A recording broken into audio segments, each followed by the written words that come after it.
Your self-image matters. Anong imahen ka meron ngayon?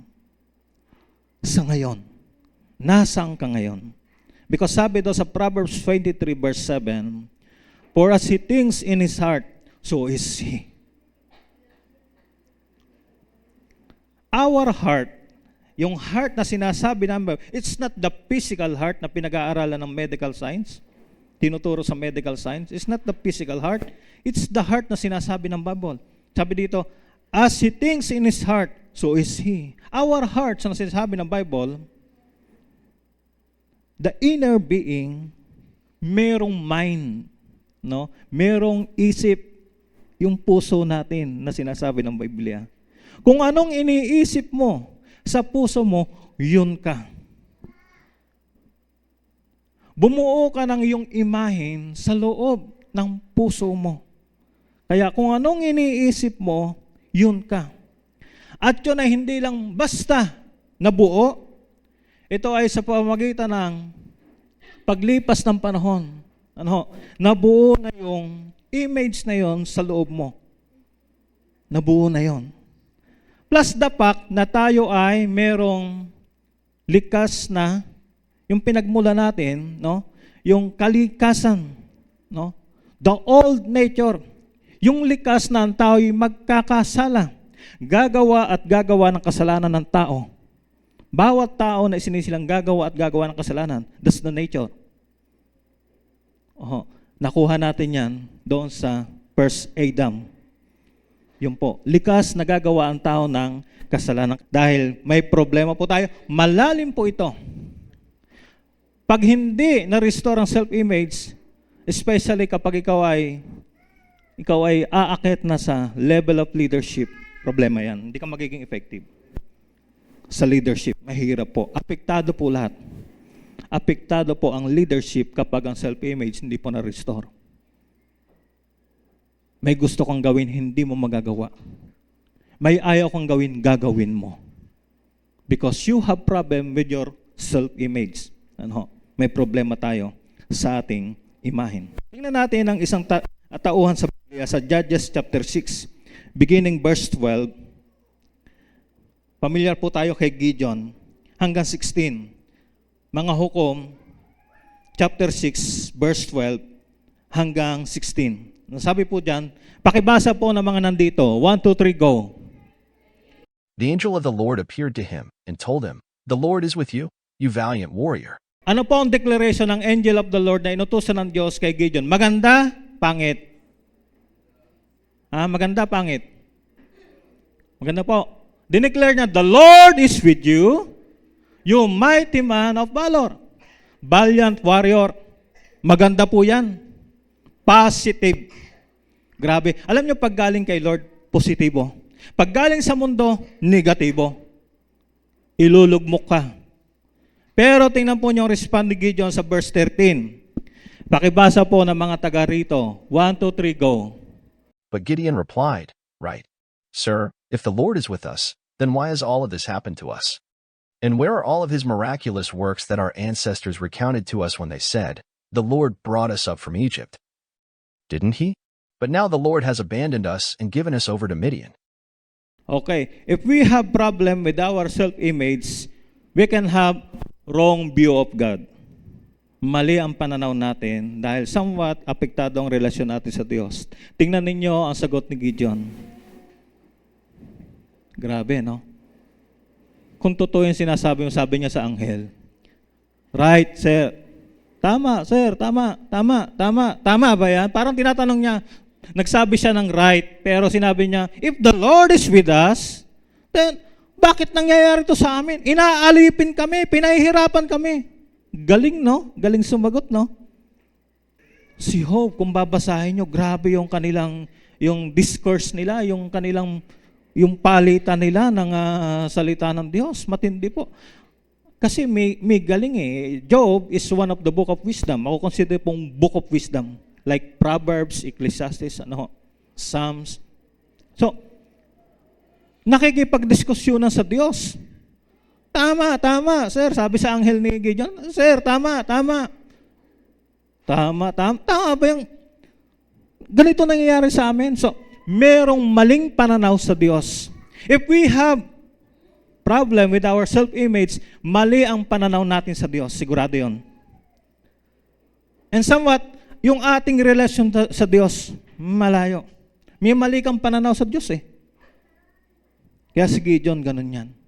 At kapag mali ang pananaw mo sa Diyos, maaapektuhan na rin po the rest, di ba? Tingnan po nyo, verse 15. Pakibasa po ng dito yung nasa gitna. Nasa gitna. 1, 2, 3, go.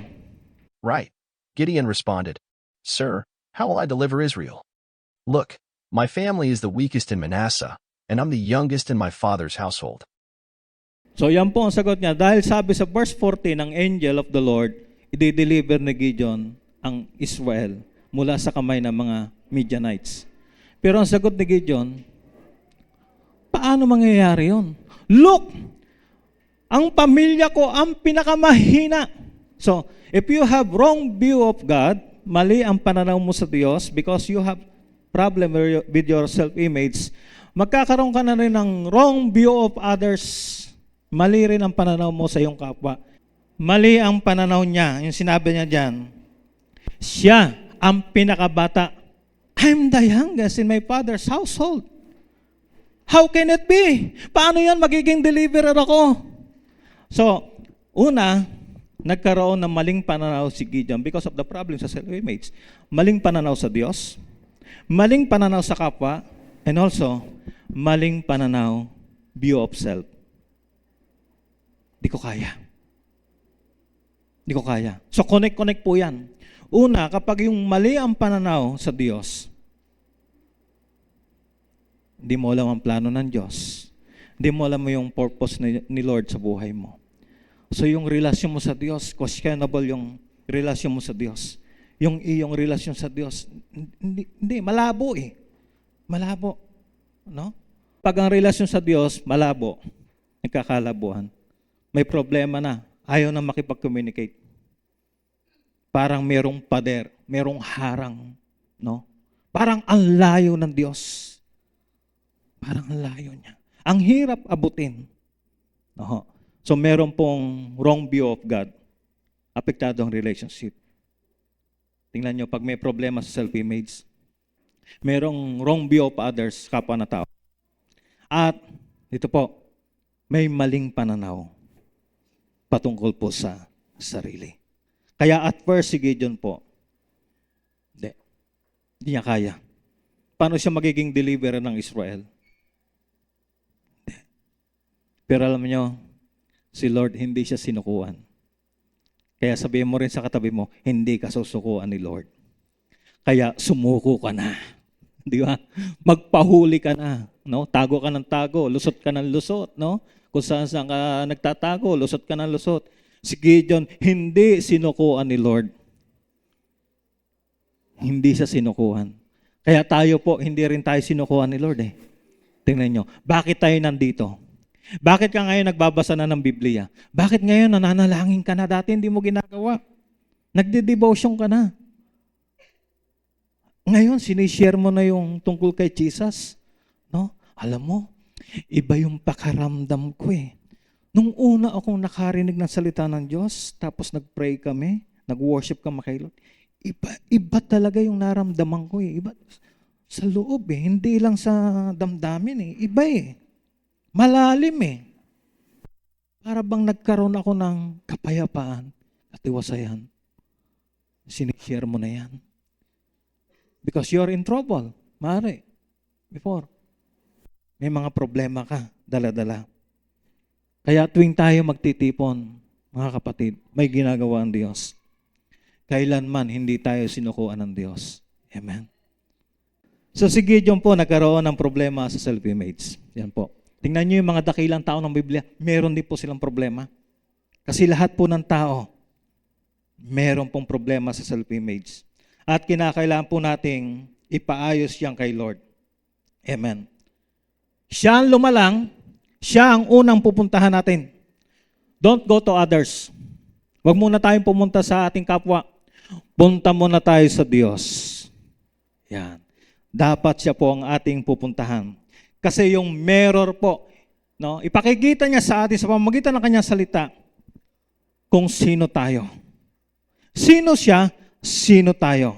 And that is why, ang tunay na magbibigay ng tunay na ikaw, no? Kung sino ka, mananalamin ka sa salita ng Diyos. Doon ka mananalamin. Ito po ang magsasabi ng tunay na tayo.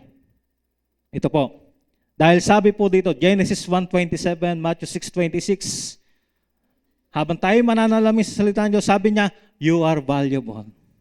Mahalaga ka. Yan.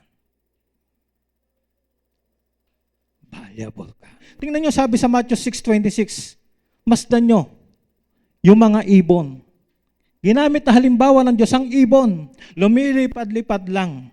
Hindi naghahasik.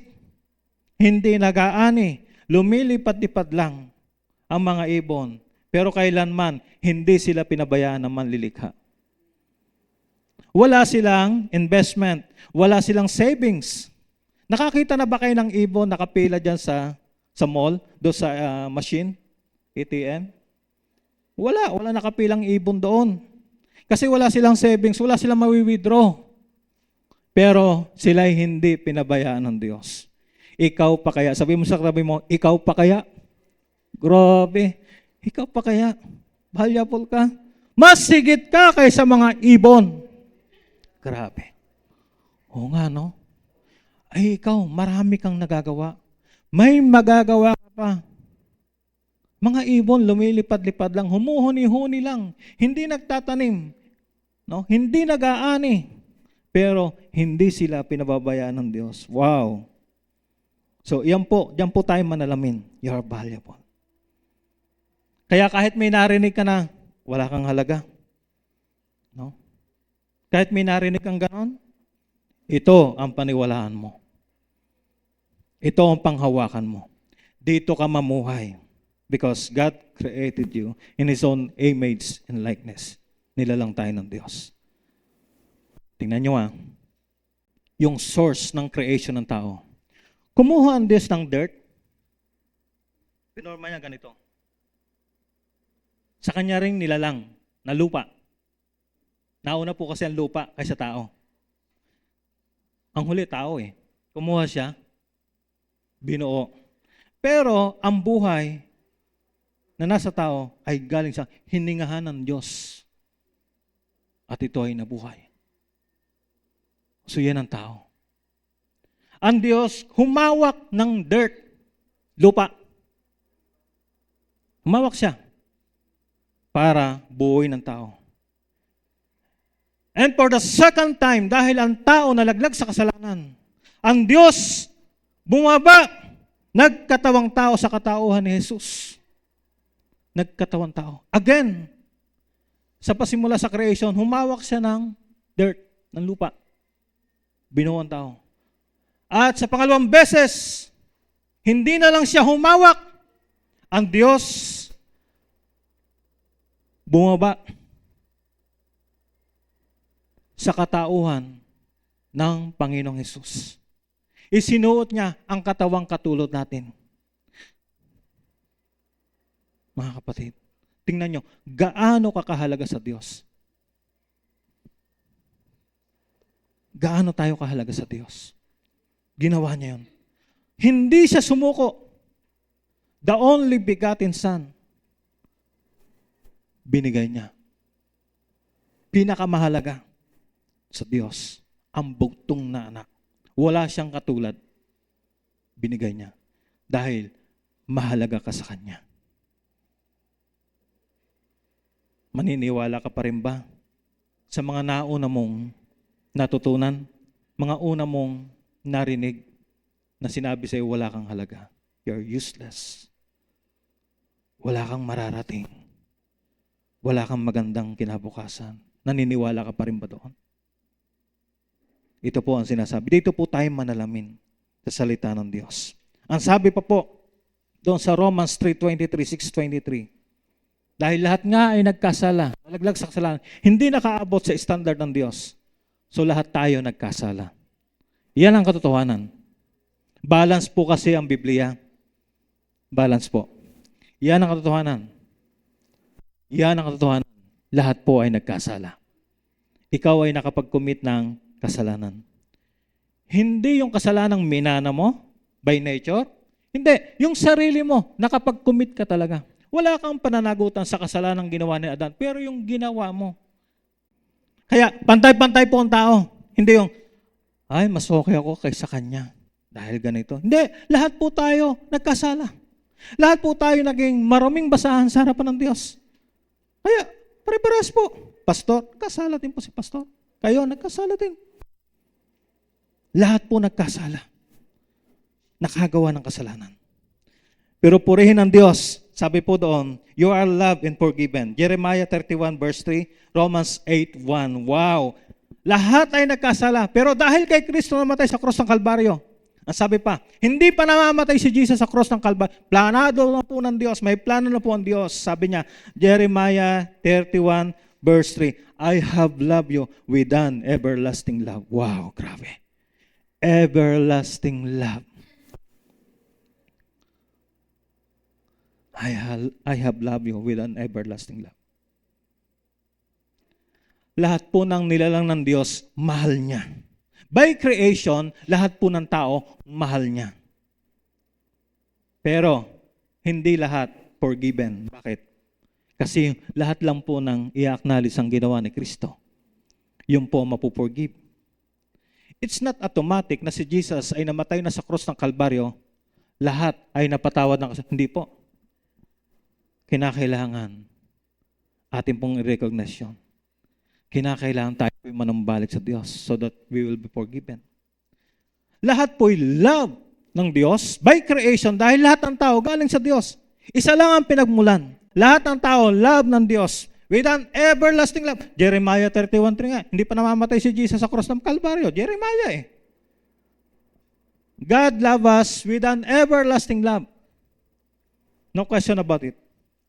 But, yung forgiveness, alam ba nyo ang forgiveness? Kinakailangan ni Jesus mamatay sa cross ng Kalbaryo. Kinakailangan yung dugo niya matigis sa cross ng Kalbaryo. Sa iba't ibang bahagi ng katawan hanggang sa siya sibatin sa kanyang tagiliran. Mahalaga po yon. Dahil kung walang pagbulwak, without blood, walang paglilinis ng kasalanan. Kaya napakahalaga po ng ginawa ni Kristo. So tayo pinagkaroon ng kapatawaran sa pamamagitan ng kanyang kamatayan sa cross. So we must realize that. Kinakailangan acknowledge mo natin yan. Kinakailangang maranasan po natin yan, mga kapatid. So you are loved and forgiven, mga kapatid. Kasi tayo po ay nalaglag sa kasalanan, kaya kinakailangan tayo po ay mahango mula sa pagkakasala. Kaya sabi po dyan, Jeremiah 31:3 and then Romans 8:1. Tingnan nyo. It's a combination of love and forgiven. Therefore, being justified by faith, there's therefore now no condemnation. No? To those who are in Christ, to those who are walking according to the Spirit, not according to the flesh. So it's a combination po ng you are loved and you are forgiven. Pag ikaw ay totoong nakaranas ng kapatawaran, ikaw ay nanumbalik sa Diyos, you will walk according to the Spirit, not according to your flesh. Hindi sa sarili mong buhay. So Romans 8:1, napakahalaga, wala nang condemnation. Because yun ngang love, sagana ang biyaya ng Diyos, ang pag-ibig ng Diyos. Hindi dahil sa mga nagawa natin, pero dahil sa kanyang dakilang pag-ibig. Wala nang condemnation for those who are in Christ. That's the love of God. Grabe. Grabe yung grace ni Lord. But again, you are loved and forgiven, kaya doon sabi, to those who walk not according to the flesh, but according to the Spirit. May mga gawa ng laman. Di ba? Mabasa nyo sa Galacia yan. Sa Korinto, marami yan, mga gawa ng laman. Dapat lumalakad ayon sa gawa according to the Spirit, not according to the flesh. Hindi ayon sa mga gawain ng laman. Pag binasa niyo yung Galatians chapter 5, mga kapatid, beginning verse 16, bababa, down, maraming gawa ang mga laman. Laganap po sa mundo. Laganap po sa mundo. So kapag ikaw ay nakatanggap na ng kapatawaran, nagkaroon ka ng genuine repentance na tinatawag, nanumbalik sa Diyos, tiyak, lilisanin mo ang gawa ng mga laman, yung according to the Spirit ka, doon ka lalakad. Amen, kapatid? So, hindi po lang ritual yan yung mangyayari. Now, lastly, mag-mirror po tayo sa Word of God dahil sinasabi po dito, you are unique. Hindi ka copy-paste.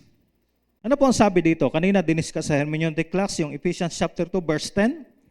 Yung 1 Corinthians 12, talks about tungkol po sa atin na tayo po may kanya-kanyang lugar sa kaharian ng Diyos. We belong to one body, body of Christ. But bawat sa atin may kanya-kanya. Kung paanong ang kuko nandyan, ang mata in place, ang tainga, ang paa. No? Bawat sa atin may kanya-kanyang lugar in the kingdom of God. Wala pong agawan ng lugar. In the kingdom of God, no competition at all. Sa lupa, sa democratic society, may agawan ng posisyon, ng upuan. Problema po yan. But in the kingdom, hindi po katulad yan. Hindi po demokrasya ang kaharian ng Diyos. Ang Diyos po ang nagtatakda. Siya ang nagbibigay ng appointment kung saang lugar ka. Hindi pwedeng hihintayin ko si ganitong mamatay, akong papalit sa kanya. Hindi po pwede sa kaharian ng Diyos yan. Kasi hindi natin sila mapapalitan. Iisa ka lang. Nag-iisa ka lang na ikaw. You're unique na nilikha ng Diyos. At ang ating assignment, nabanggit ko, kailan ko ba nabanggit yun? Last Sunday? Yung assignment natin, may kanya-kanya tayong assignment. May kanya-kanya tayong lugar in the kingdom. Because the kingdom of God ay napakalawak. Hindi katulad ng kingdom of this world. Kaya, huwag kang mag-worry. Saan kaya ako? Meron ka. Meron para sa iyo. Saan kaya ako? Meron. Tiyak, you will enjoy it. Discoverin mo ang purpose ni Lord, plano ng Diyos sa buhay mo. Because nilalang ka ng Diyos na unique. Sa Ephesians 2:10, nandun yung salitang, sabi dito, we are God's workmanship, created in Christ Jesus to do good works, which God prepared in advance for us to do. So yung word na workmanship, word study tayo, mga kapatid. Workmanship comes from the Greek word poema. Yan po. Nang ibig sabihin, you are beautiful creation of God. You are unique. Sabi mo nga sa tabi mo, you are beautiful. Beautiful ka. Naniwala ba yung sinabi mo? Naniwala? Wow, grabe. Sino may sabi niyan?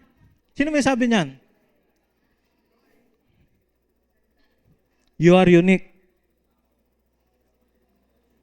Ito po, lahat ng authority, lahat ng power, galing dito. Lahat ng batas na nasa lupa, mas mataas ang sinasabi ng batas ng aklat na ito kaysa mga aklat ng batas na nasa lupa.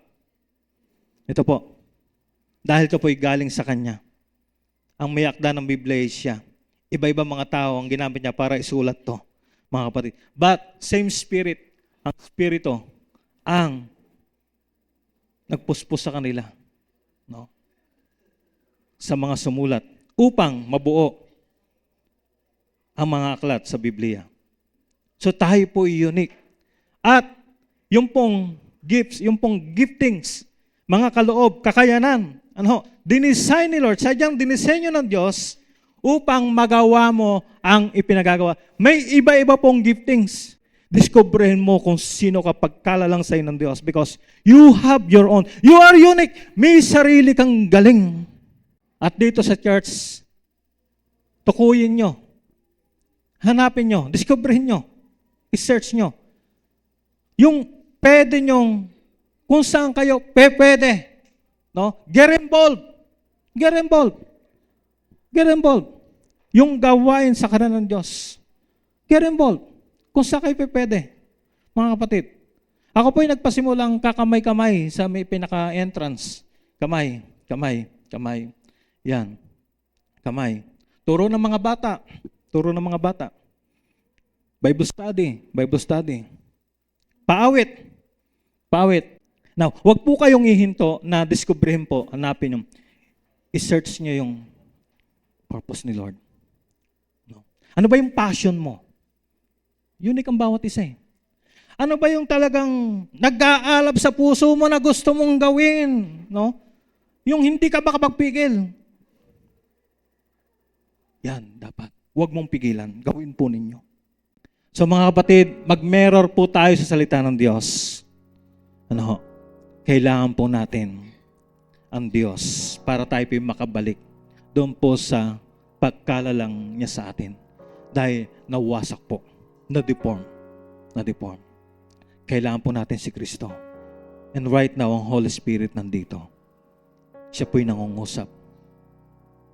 Siya po'y kailangan natin upang tayo po'y makabalik doon sa pagkalalang sa atin ng Diyos. No? Dahil malala po ang problema ng self-image. Your self-image matters. Apektado ang pamilya. Hindi lamang ang individual. Apektado ang sosyedad, komunidad.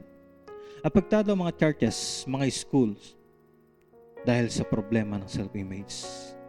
Litaw na litaw sa social media ang problema sa self-image. Ang mga tao ay naghahanap ng significance. Gusto nilang maging importante sila. Ano? Gusto nilang magkaroon ng value. No? They're longing. Bawat isa ay naglo-long for that, mga kapatid. Kaya, to the point, iba-iba na po ang ginagawa ng iba. Ang iba ay to the point na ilang title ang napasa kanila. Ilang degree ang nakuha nila. Binabase nila yung kanilang significance, ang kanilang self-worth, ang kanilang value sa accomplishment. Kaya ito ang pinagsusumikapan nila. Position. Tumatakbo sa mga matataas na position. Ang iba valid siguro ang dahilan, pero common ang problems ng karamihan ng tao. Because ang tayo may problema sa self-image. They're longing doon sa value na yun. They're longing for their significance in life. Kaya ito po ang nakikita ng tao na pamamaraan. Ang iba aral ng aral. Hindi huminto sa pag-aaral. Ang daming degree kinuha, mga kapatid, sa pag-aakalang yun ang makakatugon. Ang iba'y talagang payaman ng payaman. Hindi huminto sa paniniwalang yun ang makakatugon. Pero bigo po ang tao. Kailangan po natin ng Diyos. Kailangan po natin siya. Kailangan po siya ng bawat pamilya.